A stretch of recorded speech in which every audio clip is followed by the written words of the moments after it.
Halo semua. Terdapat sebuah fakta, Joko Widodo mengaku terkejut mendapati fakta banyak negara tergantung ke Indonesia. Hal-hal seperti itu diketahui saat Indonesia melarang ekspor batubara di beberapa waktu lalu. Baru saja 2 minggu ekspor dihentikan, banyak negara yang langsung menghubungi Pak Jokowi. Hal tersebut menyadarkan bahwa banyak negara-negara besar di dunia jika tanpa Indonesia akan bangkrut. Lalu dalam hal apa sajakah dunia bergantung pada Indonesia? Sebelum kita bahas, mari tekan dulu tombol loncengnya agar saya semangat membuat video-video berikutnya. Berdasarkan data Trade Map tahun 2021, Cina, India, Amerika Serikat hingga Uni Eropa memiliki ketergantungan terhadap produk-produk komoditas unggulan di Indonesia. Sepanjang tahun 2021, ketergantungan Cina terhadap produk batubara Indonesia mencapai 22,7 miliar US dollar. Impor produk biji besi Cina dari Indonesia juga mencapai 13,1 miliar US dollar. Gak cuman itu, Cina juga mengimpor CPO senilai 6,7 miliar US dollar, tembaga senilai 970 juta US dollar, dan produk nikel sebesar 240,3 juta US dollar. Wow, gila ya, luar biasa ya. Begitu juga dengan India yang sangat bergantung pada produk batubara, CPO, karet, dan timah asal Indonesia. Masing-masing nilai impor India dari tanah air yakni 6,3 miliar US dollar untuk batubara dan 4 miliar US dollar untuk CPO dan 323 US dollar untuk karet, 150 juta US dollar untuk timah. Sementara produk Indonesia yang menjadi andalan Amerika Serikat yakni produk karet, CPO, produk perikanan, dan produk kayu. Negeri Paman Sam ini tahun 2021 aja sudah mengekspor produk karet dari Indonesia senilai 2,4 miliar US dollar, CPO 2,1 miliar US dollar, produk perikanan senilai 1,4 US dollar, dan 1 miliar US dollar untuk produk kayu. Menurut Bima Yudhistira, seorang ekonom dari Econom Center of Economic and Law Studies, menyatakan bahwa ketergantungan negara tersebut kepada Indonesia sangat besar. Mereka membutuhkan produk unggulan nasional untuk menggerakkan industri pengolahannya.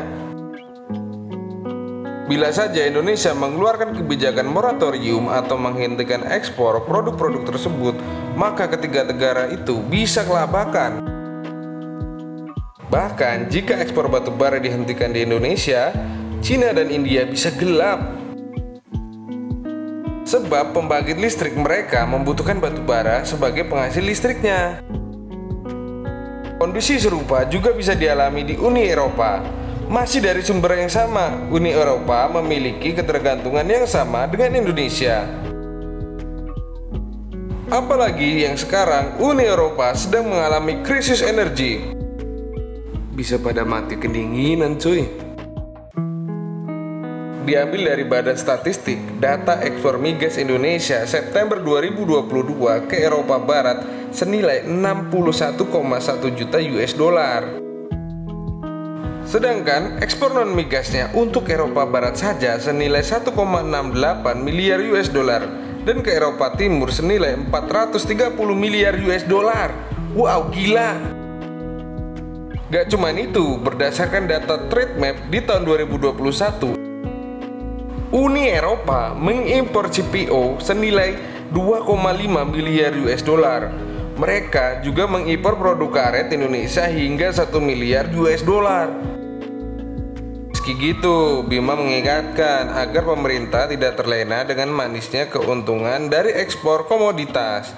Alasannya, harga komoditas sulit untuk diprediksi.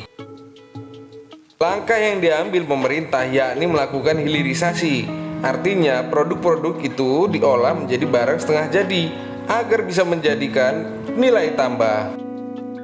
Presiden Jokowi menyampaikan 60% kendaraan listrik di dunia akan bergantung pada ekosistem baterai terintegrasi di Indonesia. Jokowi menjelaskan sebagian besar sumber daya yang dibuat pembangunan ekosistem baterai kendaraan listrik ada di Indonesia. seperti nikel, tembaga, bauksit, dan timah.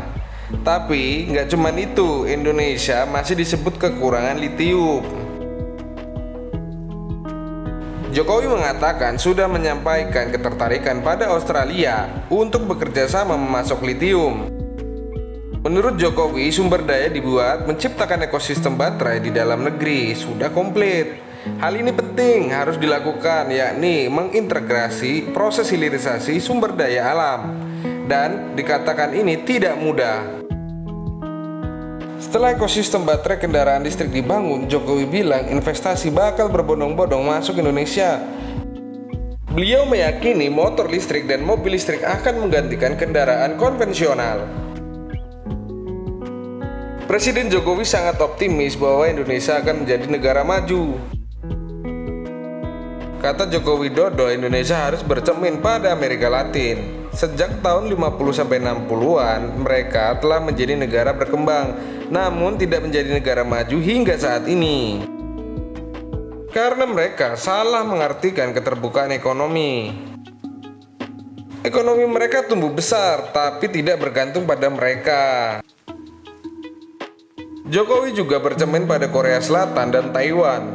Taiwan yang tak punya hubungan diplomatik dengan Indonesia disebut bisa melompat karena fokus pada pembuatan chip untuk komponen perangkat digital.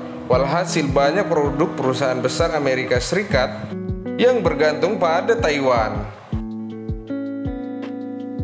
Doakan saja ya teman-teman, semoga Indonesia bisa menjadi negara maju dan apa yang kita cita-citakan menjadi tercapai. Dukung terus Indonesia, dukung terus bahasa Indonesia, dukung terus budaya Indonesia. Jangan lupa subscribe, tinggalkan komentar kamu di bawah. Lalu tuliskan apa yang ingin kita bahas pada pembahasan video berikutnya.